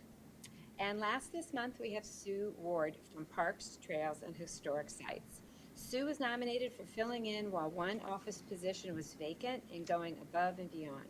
She was commended for handling payroll for the whole department and all the rentals for Green Lane Park during their very busy season. So congratulations to all of our winners. We'll be reaching out to you by email with some additional details. Thank you so much for your service to our county and to all of our constituents. And as a reminder to our employees, you can continue to nominate your colleagues by going to the employee corner on the website and filling out our nomination form. All right, next we have advertisements of bids and RFPs. Ms. O'Malley. Yes, we have one RFP on behalf of Health and Human Services for volunteer services for the Office of Senior Services. Contract provides volunteer services to assist older adults receiving services through the Montgomery County Office of Senior Services. Contracts will be awarded to the highest rated responders. 2, an RFP on behalf of the Sheriff for prisoner extradition services. The successful responder will provide court-ordered out-of-state extraditions of prisoners on an as-needed basis. Contract will be awarded to the highest rated responder. All RFPs and bids are available on the county's purchasing website at www.montcopa.org/purchasing. Thank you. I will move to approve the preceding request for the advertisement of RFPs as described by the Deputy Chief Operating Officer, Ms. Barbara O'Malley, and to authorize the proper county officials to execute the same, subject to the approval of the county solicitor. Is there a second? Second. Second by Commissioner Lawrence. Any board comment? Hearing none, we'll move to a vote. Are there any negative votes? Hearing none, motion carries. Next, awards of contract for the county. Yes. 1, contract award, Health and Human Services, COVID testing services, Curative Labs Incorporated of San Dimas, California, $500,000. Contract provides a comprehensive testing provider to assume day-to-day operations of COVID-19 testing throughout Montgomery County. RFP 2241 was viewed by 66 providers with 18 responses received. Contract is awarded to the highest rated responder. Contract term is for a period of 9 months ending June 30, 2023. 2, contract award, Assets and Infrastructure, Bridge Rehabilitation, Perkiomen Trail Bridge in Marlboro and Upper Frederick Townships, Loftus Construction Incorporated of Cinnaminster, New Jersey, $5,820,000. Contract provides the rehabilitation of Montgomery County Bridge 99 over Perkiomen Creek in Marlboro and Upper Frederick Townships. Specification 6479 was viewed by 36 providers with 1 response received. Contract is awarded to the only responding provider who has met all qualifications of the specification. 3, contract award, Assets and Infrastructure, Equipment. Deere & Company of Cary, North Carolina, $138,354.07. Contract provides 1 John Deere utility tractor for use by Parks Region 3 and 3 John Deere Z-Turn mowers for use by Parks Region 1 and 3. Equipment is available through a PA state contract. 4, contract award, rolling stock vehicle. Whitmore Ford Incorporated of Mount Joy, PA, $57,200. Contract provides 2 2022 Ford Escape SUV for the county's rolling stock program. Vehicle is available through a PA CoStarz contract. 5, contract award, Assets and Infrastructure, Construction Inspection Services, Butler Pike Bridge in Upper Dublin Township, McTish, Kunkel and Associates of Allentown, PA, $176,801.97. Contract provides construction inspection service for the replacement of County Bridge number 83A, Butler Pike over Prophecy Creek in Upper Dublin Township. Proposals were advertised on PennDOT's Engineering and Construction Management System with 4 statements of interest received. Contract is awarded to the highest rated responder. 6, contract award, Assets and Infrastructure, Bulk Salt. Cargill Incorporated of North Olmsted, Ohio, $220,000. Contract provides the purchase of bulk salt for use on county roads for the 22-23 winter season. Salt is available through a PA CoStarz contract. 22-23 pricing for road salt is $71.60 a ton. 7, contract award, Commissioner's Office, Training, Tri-County Community Network of Kutztown, PA, $39,500. Contract provides training of county staff and county board members on issues of diversity, equity, and inclusion. This training is a cross-county multi-sector initiative for organizations in Montgomery and Bucks counties. The national best practices of the trainers paired with the local knowledge and expertise of coaches and participants creates a strong framework to advance and sustain learning and equitable action in our community. Training is provided by the Montgomery County Collaborative Network. 8, contract award, District Attorney, Equipment. I. Miller Precision Optical Instruments Incorporated of Feasterville, PA, $85,220. Contract provides a dual microscope system for forensic comparisons of firearms with training and support. Equipment is single source for compatibility with existing units. 9, contract award, Health and Human Services, Vehicles. Whitmore Ford Incorporated of Mount Joy, PA, $106,600. Contract provides 2 2023 F-150 4x4 Super Crew Cab for use by the Office of Public Health for the West Nile Virus Vector Spraying Program. Vehicles are available through a PA CoStarz contract. 10, contract award, Health and Human Services, Design Services. Sugar Lane Graphics, LLC of Huntington Valley, PA, $175,000. Contract provides graphic design services to enhance awareness and education services available through the Office of Drug and Alcohol. RFP 2244 was viewed by 49 providers with 13 responses received. Contract is awarded to the highest rated responder. Contract is for a period of 1 year with 4 optional annual renewals and is dependent upon availability of state and federal funds. 11, contract award, Human Resources, Temporary Staffing Services, multiple providers. Contract provides for temporary employment agencies to provide personnel services on an as-needed basis. RFP 2253 was viewed by 91 providers with 23 responses received. Contracts are awarded to the highest rated responders. Contracts are for a term of 1 year with 3 optional annual renewal terms. A list of providers are listed in the back of the room. 12, contract award, Information and Technology Solutions, Software. Verdict Software LLC of Morgan Hill, California, $29,504. Contract provides for verdict death reporting service annual hosting fee. Contract is for a period of 1 year. Software is proprietary. 13, Contract Award Information and Technology Solutions Software. Civic Plus of Manhattan, Kansas, $46,413.11. Contract provides maintenance, support, and hosting services along with additional storage for videos for the county's website. Software is proprietary. Contract period is 9/1/2022 to 8/31/2023. 14, Contract Award Public Safety Software. Dell Marketing LP of Round Rock, Texas, $22,692.32. Contract provides VMware service licensing to support the 911 computer-aided dispatch system. Software is available through a PA CoStarz contract. 15, Contract Amendment Finance. Witt O'Brien's, Washington, D.C., no cost. Original contract provided emergency management consultation and advisory services for federal cost recovery reimbursement relating to the COVID-19 emergency.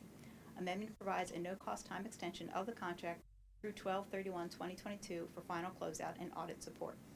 16, Contract Amendment Public Safety Language Interpretation, Language Line Services Incorporated of Monterey, California, $20,000. Original contract provided language interpretation and translation services for public safety and other county departments as needed.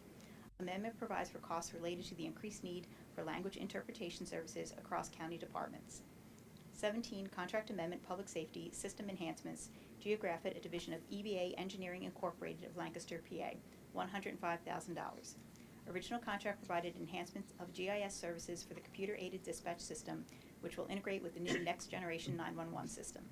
Amendment provides a continuation of additional services required to fully deploy the ArcGIS platform due to the GIS platform not functioning as expected with the new CAD system. Services are available through a PA CoStarz contract. 1 contract, 18 contract renewals, and 1 amendment for Health and Human Services. Providers and services are listed at the end of the agenda and the back of the room. Thank you. I will move to approve the preceding awards of contract as described by the Deputy Chief Operating Officer, Ms. Barbara O'Malley, and to authorize the proper county officials to execute the same subject to the approval of the county solicitor. Is there a second? Second. Second by Commissioner Lawrence. Any board comment? Yes, I'd like to request that the motion on the floor is amended to separate contract award number 1 and contract award number 7 on the agenda. 1 is the award for COVID testing services. I believe that there's been too much government oversight when it comes to the response of COVID, and these responsibilities would be better left to the private sector. And contract award number 7 is training for issues of diversity, equity, and inclusion. We had a similar contract award cast at the last board meeting, and this is getting expensive when it comes to redundancy related to this area. And also, that was it, 1 and 7. So I request that amendment. I will accept that amendment. So we will move to approve the awards of contract 2 through 6 and 8 through 18 as described by the Deputy Chief Operating Officer, Ms. Barbara O'Malley, and to authorize proper county officials to execute the same, subject to the approval of the county solicitor. Is there a I did second? have a, oh. I'm sorry. Second. Second. Okay, yeah, go right ahead. Second. Board comment. Okay. With regards to number 1, Ms. O'Malley, the testing will remain free for county residents? Yes, it with will. that? Okay. Yes. And we will have controls in place as to where testing locations go? Yes, we'll make sure Okay, all so we county can make sure residents are there's- able to access these services. Okay, thank you. Yeah, I would also just note that it was brought to my attention recently that some of our private hospital systems are no longer offering this testing to individuals in our community, and so it just underscores the importance that the county continue to make this resource available to our residents. Any other comment?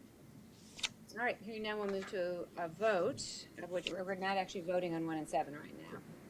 Correct. Right, okay. Move to a vote. Are there any negative votes? Hearing none, those motions, or those contracts are approved.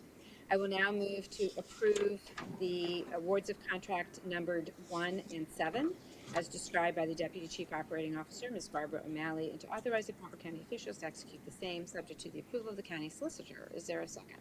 Second. Second by Commissioner Lawrence. Any additional board comment? All right, hearing now, we'll call for a roll call vote, please, Ms. Washington. Aye. Aye. Opposed. Motion carries. Next, awards of contract for the Southeast Pennsylvania Region Task Force. Yes, one contract award, vehicle Andrew Ford of Manheim, PA, $66,125. Contract provides one 2023 Ford Expedition SSV for use by Delaware County. Vehicle is available through a PA CoStarz contract. Two, contract award, fire simulation repair, Jones Masonry Restoration Corporation of Harrisburg, PA, $81,000. Contract provides maintenance and repairs for the building fire training simulator at the Montgomery County Public Safety Training Campus. Specification 6482 was viewed by 14 providers with 2 responses received. Contract is awarded to the lowest responsible bidder. Thank you. I will move to approve the preceding awards of contract on behalf of the Southeast Pennsylvania Regional Task Force as described by the Deputy Chief Operating Officer, Ms. Barbara O'Malley, and to authorize the proper county officials to execute the same, subject to the approval of the county solicitor. Is there a second? Second. Second by Commissioner Lawrence. Any board comment? Hearing none, we'll move to a vote. Are there any negative votes? Hearing none, motion carries. Thank you. Any closing commissioner comments? If not, I will announce that our next Board of Commissioners meeting will be October the 6th, 2022, and move to adjourn the September 15th, 2022 meeting of the Montgomery County Board of Commissioners. Is there a second? Second. Second by Commissioner Lawrence. Any comments? Hearing none, we'll move to a vote. Any negative votes? Meeting is adjourned, and we will welcome the Controller, Controller Sanchez, to the dais for Salary Board. Ms. Francisco, do we have any public comment for Salary Board? We do, okay. The same rules apply to this public comment as previously. So Okay, go great. ahead. David Morgan? Sorry, Donna. Yeah.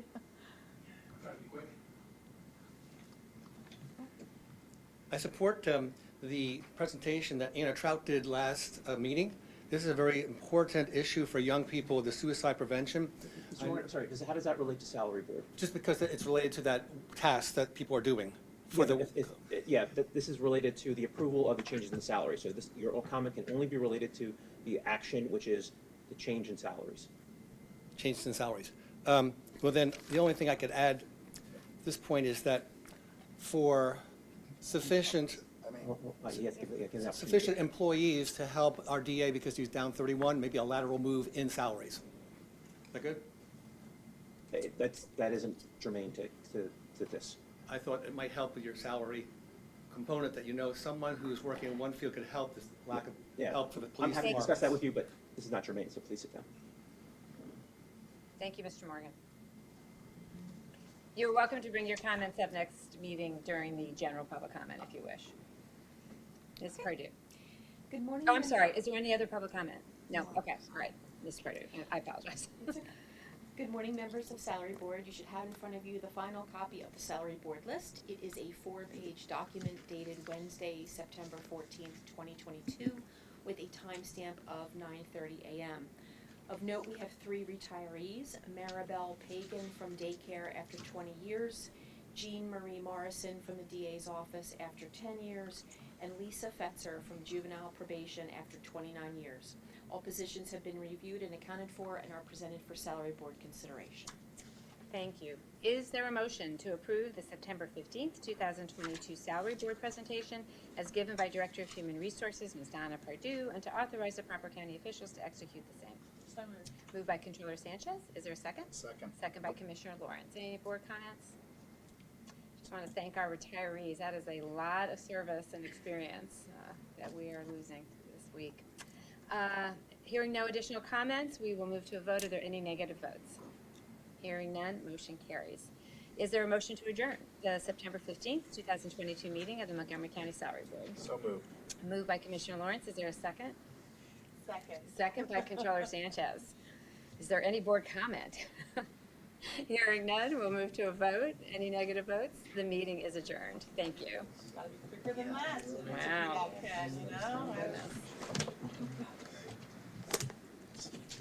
Mr. Warren? Mr. Warren? I just wanted to